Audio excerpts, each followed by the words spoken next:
നമസ്കാരം. എല്ലാ പ്രിയപ്പെട്ട കൂട്ടുകാർക്കും സ്റ്റുഡൻസ് ഓൺ ഫറിലേക്ക് സ്വാഗതം. 27 ദിവസം കൊണ്ട് SSLC പരീക്ഷയ്ക്ക് ഫുൾ A+ വാങ്ങുന്ന ഒരു അടിപൊളി സ്റ്റഡി പ്ലാനുമായിട്ടാണ് നമ്മൾ മുമ്പോട്ട് പോകുന്നത്.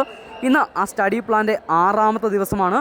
കഴിഞ്ഞ ദിവസങ്ങളായിട്ട് നമ്മൾ ഫിസിക്സ്, കെമിസ്ട്രി, ബയോളജി, മാത്സ് ഈ വിഷയങ്ങളാണ് പ്രധാനമായിട്ടും കവർ ചെയ്യുന്നത്. അതുപോലെ ഇംഗ്ലീഷിൻ്റെയും ഹിന്ദിയുടെയും യൂണിറ്റുകൾ കൂടി നമ്മൾ കവർ ചെയ്ത് പോകുന്നുണ്ട്. സോഷ്യൽ സയൻസ് നമ്മൾ അവസാനത്തേക്ക് വെച്ചിരിക്കണം. സോഷ്യൽ സയൻസ് എന്ന് പറയുന്ന വിഷയം പെട്ടെന്ന് പഠിച്ചിട്ട് മറന്നു പോകുന്നൊരു വിഷയമാണ്. അതുകൊണ്ടാണ് നമ്മൾ അവസാന ഭാഗത്തേക്ക് സോഷ്യൽ സയൻസിനെ ഉൾപ്പെടുത്തിയിരിക്കുന്നത്. അപ്പോൾ ഇന്നത്തെ ദിവസം നമ്മുടെ SLC സ്റ്റഡി പ്ലാൻ്റെ 6ാമത്തെ ദിവസം.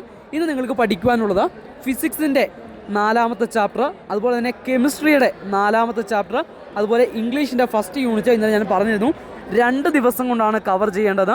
അപ്പോൾ ഇംഗ്ലീഷിൻ്റെ ഫസ്റ്റ് യൂണിറ്റ് കൂടി ഇന്നത്തെ ദിവസം കൊണ്ട് കവർ ചെയ്യുക. അപ്പോൾ physics 3rd chapter, chemistry 3rd chapter, അതുപോലെ തന്നെ ഇംഗ്ലീഷിൻ്റെ ആദ്യ യൂണിറ്റ് കൂടി ഇന്നത്തെ ദിവസം കവർ ചെയ്യുക.